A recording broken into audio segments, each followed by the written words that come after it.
गगनचुंबी हवेलियां, मनमोहक चित्रकारी,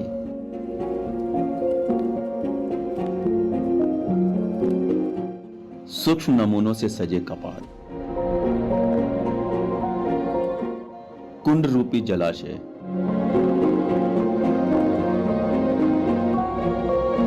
हाथी खाने, खजाना गृह की मजबूत दीवारें, कवच रूपी मुख्य ठोस द्वार और न जाने क्या क्या।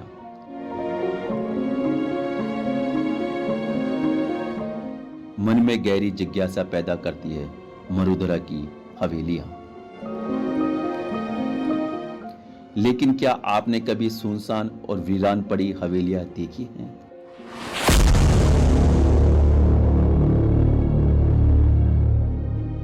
एक ऐसी हवेली जो 1.5 से 2 बीघा जमीन पर बनी हो और सदियों से उसकी दीवारें अपनी वीरानियत की कहानी बयां कर रही हो।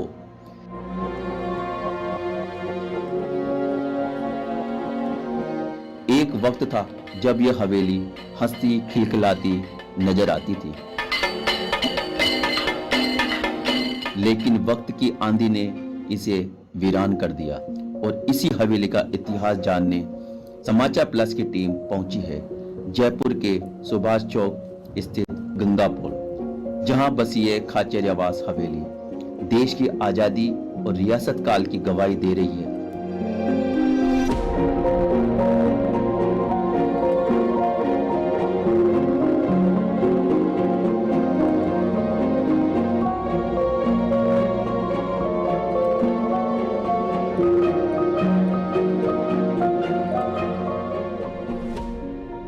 इस हवेली में कभी गीत, संगीत, उत्सव, तीज, त्योहार, शादी विवाह के कार्यक्रम हुआ करते थे।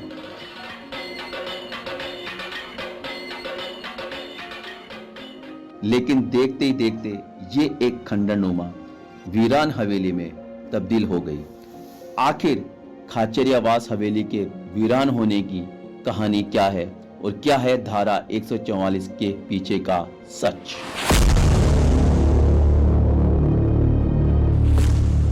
शहर जयपुर, साल 1992। यहां सांप्रदायिक दंगों के बाद इस हवेली में धारा 144 लागू कर दी गई। हालांकि 1 जुलाई 2024 को केंद्र सरकार ने आईपीसी की धारा 144 को बदलकर बीएनएस के तहत धारा 163 में तब्दील कर दिया गया। लेकिन जानना यह जरूरी है, इस हवेली के बासिंदे और आसपास रहने वाले लोगों को बीएनएस की धारा 163 की कितनी जानकारी है? क्या वाकई में यहाँ के लोग आज भी धारा 144 की पाबंदियों को मानने पर मजबूर है, या ये सब सिर्फ हवाई बातें हैं? जब भी कभी उपद्रव होता है या कोई बड़ा विवाद होता है तो हालात काबू करने के लिए धारा 144 लगाई जाती है। हालात सामान्य होने पर उसे हटा भी लिया जाता है। लेकिन राजधानी जयपुर में एक ऐसी कोठी है जहां पिछले 31 सालों से धारा 144 लागू है।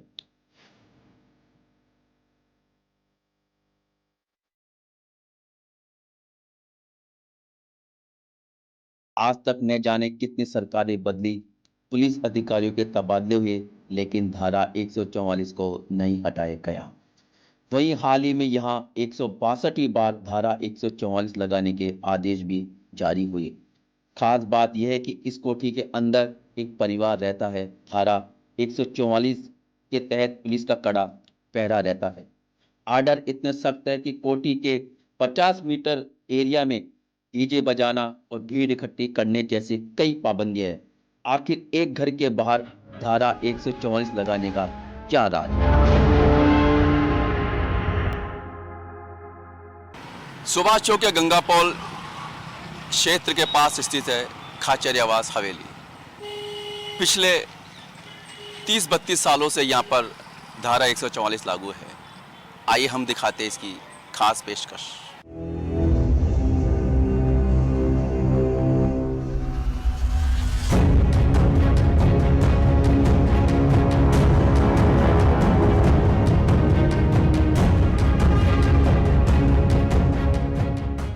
जयपुर की वाल सिटी के गंगा पुल रोड पर बासबुदनपुरा की ओर जाते समय सड़क पर बदहाल पड़ी खाचरियावास कोठी में कभी रोने के लगा करती थी।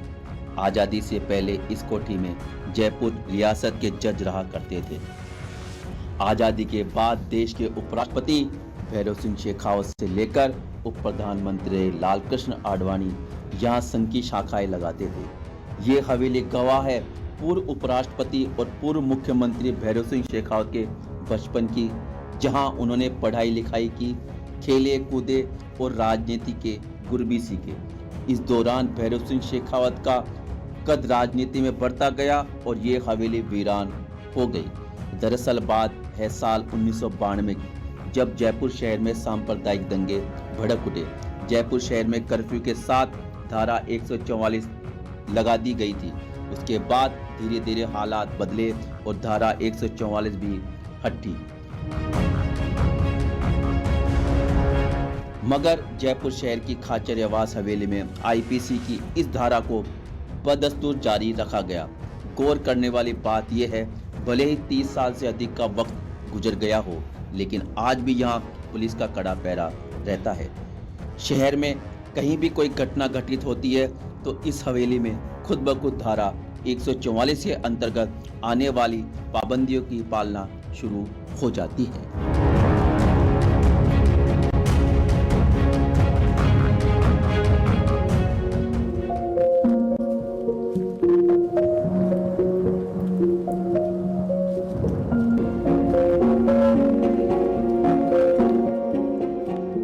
खाचरियावास हवेली के इतिहास को लेकर स्थानीय लोगों का कहना है कि इस वीरान और सुनसान हवेली के मालिक कल्याण सिंह खाचरियावास हुआ करते थे। भैरव सिंह शेखावत की पढ़ाई लिखाई के बाद इस हवेली को एक मुस्लिम व्यक्ति ने खरीद लिया। मुस्लिम व्यक्ति द्वारा खरीदे जाने पर स्थानीय लोगों ने इसका विरोध भी किया और तत्कालीन सीएम भैरव सिंह शेखावत से हवेली को बचाने की गुहार भी लगाई गई। उस समय भैरव सिंह शेखावत का आशियाना सीएम हाउस हुआ करता था। उसके बाद हुए एक घटनाक्रम ने हवेली की किस्मत को ही बदल दिया और सीएम हाउस के साथ साथ यहाँ भी धारा 144 लागू हो गई। हवेली में किसी भी प्रकार के सामाजिक कार्यों पर पाबंदी लगा दी गई। दरअसल उस वक्त हवेली में बने भूमिया जी मंदिर के चबूतरे को तोड़ दिया गया था। जो लोग मंदिर में पूजा करने के लिए आते थे उसे बंद करवा दिया गया। यह वो दौर था जब बाबरी मस्जिद का विवाद ताजा था। प्रशासन को दंगा भड़कने की आशंका थी। मामले की गंभीरता को समझते हुए तत्कालीन जयपुर कलेक्टर एहसन थानवी ने पहली बार 20 मई 1993 को हवेली और उसके 500 मीटर दायरे में धारा 144 लगाने का आदेश किया था और 1993 में शुरू हुआ यह सिलसिला लगातार चलता रहा। जानकारों का कहना है सभी मोहल्ले के लोगों ने एकजुट होकर मंदिर को वापस बनाने का फैसला भी किया था, लेकिन यहाँ पर रहने वाले मुनव्वर चौधरी की पाबंदियों के चलते मोहल्ले के लोगों का मंसूबा पूरा न हो सका। यहाँ मंदिर को तोड़े जाने की आशंका के बाद धारा 144 लगाई गई थी। तब से अनहोनी का हवाला देकर हर 2 महीने में इसकी मियाद को बढ़ा दी जाती है।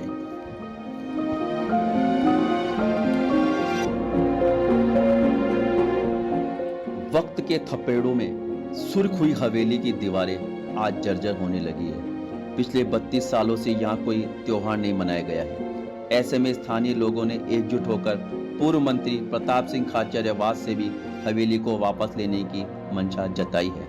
लोगों का कहना है कि प्रताप सिंह खाचरियावास इस हवेली को वापस खरीदना चाहे तो ये उनके लिए खुशी की बात होगी।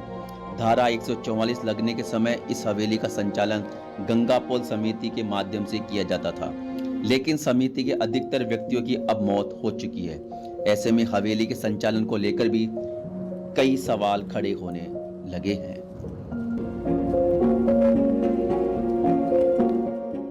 अब हम बात करेंगे खाचरियावास हवेली के इतिहास के बारे में। जो यहाँ पे पड़ोस में रहने वाले छुट्टन जी माली हैं और माली समाज के नेता भी हैं और यहाँ पे स्थानीय नागरिक भी हैं और उनसे मालूम करेंगे कि धारा 144 लगने से के बाद अब जो बीएनएस 163 बन गई है, इसका इतिहास किस प्रकार का है? छुट्टन जी, किस प्रकार का इतिहास रहा इसका? मान्यवर ये कल्याण सिंह जी की खाचरियावास की हवेली थी। माननीय मुख्यमंत्री भैरू सिंह जी शेखावत का भी यहाँ बचपना यहीं गुजरा है। खेल कूद में कबड्डी, फुटबॉल, जैसे हमारे पिताजी और बताते थे भाई यहाँ भैरू सिंह भी यहीं पढ़े पुले, यहीं से नेतागिरी करना सीखे। उसके बाद में कुछ जब 35 साल की बात होगी, मान्यवर उजला अरोड़ा जी यहाँ की विधायक हुआ करती थी, मान्यवर भैरू सिंह जी मुख्यमंत्री थे। जब मोहल्लोड़ों ने कहा भाई एक किस मुसलमान ने इस हवेली को खरीद ली, तो उसके बारे में जाके लोगों ने इकट्ठे हो गए, मान्यवर भैरू सिंह जी के पास गए। भैरू सिंह जी ने कहा भाई ये हवेली मेरी नहीं है, तो ये हवेली तो कल्याण सिंह जी और की है, खाचरियाव सोड़ो की है, मेरे परिवार के हैं पर मेरी नहीं है। तो लोगों ने कहा दाता आप कभी तो कहते हो मैंने ये पिंक सिटी होटल रुकवा दी, पिंक सिटी होटल रुकवा दी मैंने, हाजी मस्तान खरीद रहा था, लक्ष्मी विलास LMB होटल रुकवा दी, हमारे जो बुजुर्ग आदमियों ने कहा ये LMB रुकवा दी। और दाता आप अपनी खुद की हवेली नहीं रुकवा सकते हो क्या, आप मुख्यमंत्री हो हमारे यहाँ के। तो उनने कहा भाई ये आप जाओ लक्ष्मण सिंह जी के पास जाओ, लक्ष्मण सिंह जी और का पारिवारिक की ये हवेली है, लक्ष्मण सिंह जी के पास जाओ। जिस टाइम लक्ष्मण सिंह जी RSS के संचालक हुआ करते थे। फिर हमारे मोहल्लोड़ा रामचंद्र जी पटेल और मेहरों के थे, लोधों के थे, रेगरों के थे, हम माड़ियों में भी थे, ब्राह्मणों में से थे, मान्य चौबे जी थे। इन सब लोगों ने हमारे मुख्यमंत्री जी के पास फिर दोबारा गए हम कल्याण लक्ष्मण सिंह से मिलके कि दाता हम तो उनके पास भी जाए। बोले उनने कहा भाई भैरू सिंह जी मुख्यमंत्री तो भैरू सिंह जी है, अधिकार तो सारे उनके पास है, रुकवा सकते हैं चाहो इसको। फिर उसके बाद में जब से ये हुआ धारा 144 जब सिविल लैंड लगती है उसी टाइम गंगापोल में भी धारा 144 लग जाती है। उसके बाद में इस हवेली में कोई परिवर्तन नहीं हुआ है, जैसे कि जैसे है आज तक। उसमें ना तो कोई निर्माण हुआ ना कुछ। उसके अंदर एक भोमिया जी का मंदिर भी है जिसके मोहल्ले वाले पूजा पाठ करने भी जाते हैं, रोज के दुख के आदमी जो भी जाते हैं। और उसके जब टूटा हुआ जाने कोई गाड़ी के लग गई या कुछ ने तोड़ दिया, कुछ पता नहीं, उसका जानकारी नहीं है। हम उसको दोबारा निर्माण कराने की चेष्टा कर रहे हैं, मोहल्ले वाले मिलकर दोबारा बनवाएंगे उसको।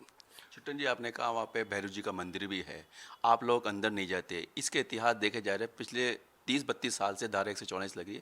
अब जो BNS के तहत बात करते हैं अब ये 163 बन गई, तो यहाँ पे आपने कभी ईद दिवाली का त्यौहार मनाते करते देखा आप लोगों ने? नहीं, इसके अंदर का ना तो कोई ईद का त्यौहार मनता है ना कोई दिवाली का मनता है। पहले इसके अंदर शादियाँ भी हुई थी, मेरे बड़े भाई साहब की बच्ची की शादी भी इसी हवेली में हुई थी जिस टाइम उनके पास थी, ठाकर साहब के पास। उस टाइम उसकी मिंदर की फ़ोटो भी पूजा करती हुई मेरे पास मौजूद है। तो ऐसी बात नहीं। उसके बाद में ना तो कोई न हिंदुओं का त्यौहार अंदर मना, ना मुसलमानों ने कोई शादी हुई, ना कोई त्यौहार मना, ना भोमिया जी का भी जागरण ना हुआ, बस पूजा करने जाते हैं। मतलब आपका मानना है कि इस हवेली के अंदर ऐसा कोई कितने सावन बीत के कितने 30 त्यौहार निकल गए, ये हवेली खंडर की खंडर नजर आ रही है। बस ऐसे की जैसे कल्याण सिंह जी छोड़ गए थे ना, वैसी की वैसी हवेली, उसमें कोई परिवर्तन नहीं हुआ और ना परिवर्तन होगा इसमें, क्योंकि मोहल्ले वाले नहीं चाहते हैं कि उसमें अंदर कोई परिवर्तन हो। हम तो ये चाहते हैं चाहे कल्याण सिंह जी वापस ले ले, खाचरा सब। प्रताप सिंह जी बोल रहे थे हमारे परिवार के, तो मैंने प्रताप सिंह जी से कहा आपकी हवेली आप खरीद लीजिए, आप हम तो मोहल्ले वाला आपका साथ देंगे। तो प्रताप सिंह जी से एक बार बात मेरी जरूर हुई थी, उन्होंने कहा आप वार्ता कीजिए। मैं कहा साहब मेरे से तो नहीं करेंगे, आप किसी को लगाइए, जो एजेंट हो वो वार्ता करके आपको दे देंगे। और वो खाचरा उस लेने को भी तैयार है प्रताप सिंह जिसको। जहाँ तक आपने बताया कि भैरू सिंह जी का शेखावत का बचपन यहाँ पे पढ़ाई भी की है, उनका वो भी हुआ है, और जहाँ तक इसका संचालन आपने बता रहे थे कल आपसे बात हुई, उन्होंने बताया कि एक समिति बनाई गई है, समिति का क्या अस्तित्व अभी? समिति बनाई थी गंगापोल एक नाम से, जिसके मान्यवर चौबे जी थे, जो मुंशीदास जी की हवेली के उनकी चौबे जी की बगीची है, वो इसके अध्यक्ष बने थे। और उसके अंदर जो भी बने हुए थे करीब करीब जो उसके मेंबर थे करीब करीब सब खत्म हो चुके इस टाइम, क्योंकि चौबे जी थे, मेरे भाई साहब शिवराज जी माली थे, राम नारायण मेहरा था, बाबूलाल जी खटीक थे, और ऐसे करके रेगरों में सब थे पुराने आदमी जिनके आज 80 साल के ऊपर 90 साल की उम्र हो चुकी होगी, वो सभी उस कमेटी के सब लोग खत्म हो चुके। उसके बाद में समिति का क्या हुआ क्या नहीं हुआ अभी तो कोई जानकारी नहीं है। और उस समिति का हम कोशिश करेंगे उसको जागरूक वापस दोबारा करेंगे कि उस समिति में कोई नोटिस आया है, कोई पत्र आया है, किस धारा के तहत अब दूसरी 63 लागू हो गई 100, उसके अंदर हमें क्या हेल्प मिलेगी या मोहल्लों को नहीं मिलेगी, उसकी सरकार से हम वार्ता करेंगे। बिल्कुल इनका मानना था कि ये जो हवेली है पहले भी खंडर थी, आज भी खंडर होती नज़र आ रही है। इन्होंने कई सावन देख लिए, कई त्यौहार देख लिए, लेकिन आज ये हवेली वैसे की वैसे नज़र आ रही है।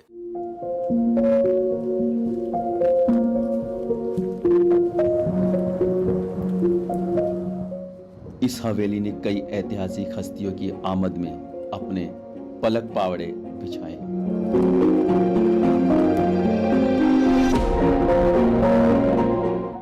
यह जगह कभी जयपुर रियासत की पुरानी सिविल लाइन हुआ करती थी। यहाँ रियासत के 52 रजवाड़े, सामंत, जागीरदार और कामदार निवास करते थे। उस दौर में यह इलाका बड़े बड़े सामंतों की हवेलियां और उसकी चहल पहल की आबाद रहता था, मगर अब खाचरियावास हवेली के बाहर पुलिस का पहरा है। 2 पारियों में करीब 20 लोगों का पुलिस जाब्ता सुबह शाम यहाँ तैनात रहता है। हवेली के बाहर का हिस्सा पूरी तरह पुलिस की छावनी में तब्दील रहता है।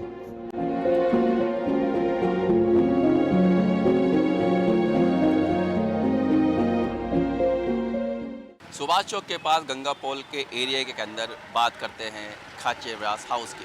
खाचरियावास हाउस के अंदर वर्ष 1992-93 से धारा 144 लगी गई है और यहाँ पर नियमित रूप से आप देख सकते हैं कि शिफ्ट के अंदर पुलिस जो अधिकारी है, जवान है, उनकी ड्यूटी लगती आई है।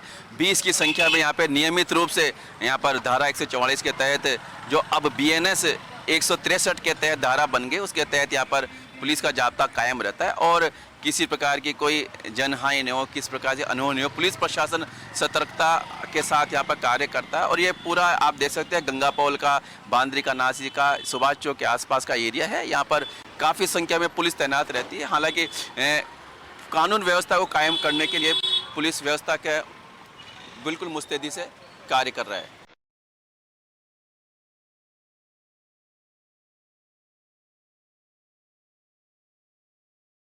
गंगापोल इलाके में सभी मजहब और समाज के लोग रहते आए हैं। हवेली से लोगों की धार्मिक भावनाएं भी जुड़ी है।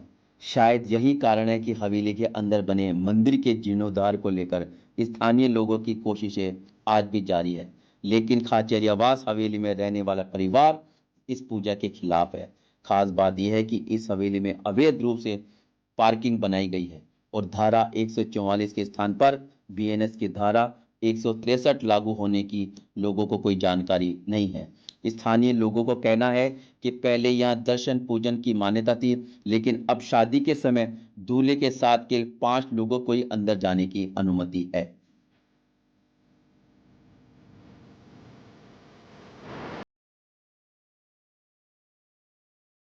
सब मिलके धीरे धीरे मंदिर का जीर्णोद्धार कराने का प्रयास कर रहे थे। हमने प्रयास किया, हमने आदमी भेजे, कारीगर भेजे, सब भेजे। मनोहर चौधरी जी ने उनको रोका, कार्य कराने नहीं दिया कि साहब यहाँ धारा 144 लगी हुई है, आप नहीं करा सकते। जब हम नहीं करा सकते तो फिर आप भी मत कराओ।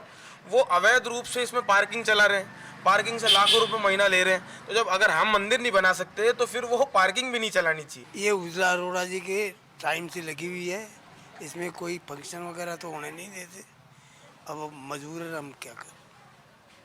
कितने टाइम से यहाँ पे कोई तीज त्योहार मनाए गए, कोई भीड़ भाड़ कभी देखी आपने? यहाँ मतलब शादी ब्याह जब होते थे, एक भोमिया जी का मंदिर है, वहाँ जात दिया करते थे बच्चों शादी की मंदिर में। तो इतने साल 30-32 साल हो गए, तो आपने यहाँ पे कोई नहीं देखा? यहाँ पे कुछ भी नहीं देखा। पहली माँ के यहाँ पड़ोसन से रोटी बना बजाओ। अच्छा, तो ये रोटी भी ले रहा छी, बाजरा की, मक्का की, तो मैं भी खाओ सिर में आओ ची, जब बुलाओ जी वाह रोटी खा लियो, रोटी खा लियो। आपकी शादी कितने साल हो गए? मार शादी तो मैं 2.5 साल की हुई थी। मेरी शादी तो 2.5 साल की। अंदर तो आप लगी थी, मैं 15 साल की। तो यहाँ पे मंदिर है, अंदर है, हाँ, जात जड़ोली भी होते हैं। हाँ, आप जात तो जड़ जाते अंदर? मैं तो कौन कही जी, अब तो कोई नहीं कौन जा पाती वो बढ़िया बेचो तो जो कौन बेच पाती हो, हाथ लगा दी। हम तो बचपन से जा रहे हैं हमारे पिताजी के साथ, और हमारे बहुत साल हो गए जाते हुए। अभी हमने बनवाया भी था, मंदिर टूटा हुआ था ना, उसको बनवाया था और उन्हें रोक लगा दी। सामने जो कोर्ट बरसात की वजह से गिर गया था, इसलिए जो इसको वापस ठीक कराया। ये मियाँ भाई जो इधर रास्ता निकालना चाहते थे, इस चक्कर में हमने सबने मिलके कोर्ट, जब से 144 की धारा लगी हुई है।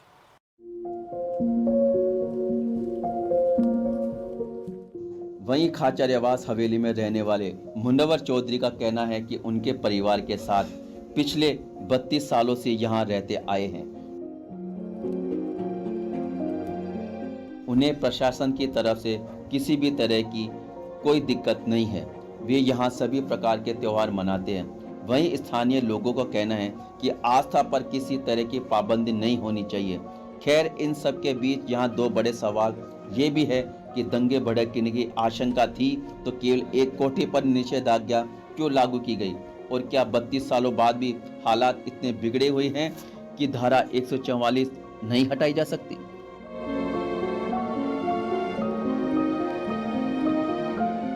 अब हम बात करेंगे खाचरिया हाउस में रहने वाले डॉक्टर मुनव्वर चौधरी से, और वो बताएंगे कि धारा 144 अब धारा 163 बन गई बीएनएस के तहत, और यहाँ पर उनसे बात करना चाहिए धारा 144 के तहत यहाँ पर क्या कर सकते हैं और किस प्रकार से कर सकते हैं। कितने सालों से आप रह रहे हैं? हम तो यहाँ से 32 साल हो गए तकरीबन रहते हुए, और यहाँ हम सारी चीज़ सब कोई, हमें कोई प्रशासन की तरफ से या किसी से कोई दिक्कत नहीं रहती किसी किस्म की। सब लोग हम सारे त्यौहार वगैरह सब कुछ मनाते हैं, कोई किसी किस्म की कोई वो नहीं है। ना हमें किसी से शिकायत है, ना उन्हें हमें किसी को हमसे शिकायत है, ना हमें किसी से। यहाँ पर एक किस्सा भी देखा जाता है कि पूर्व उपराष्ट्रपति भैरव सिंह शेखावत का बचपन यहाँ पे गुजरा था, उन्होंने पढ़ाई लिखाई भी की थी, उसके बारे में कुछ बताइए।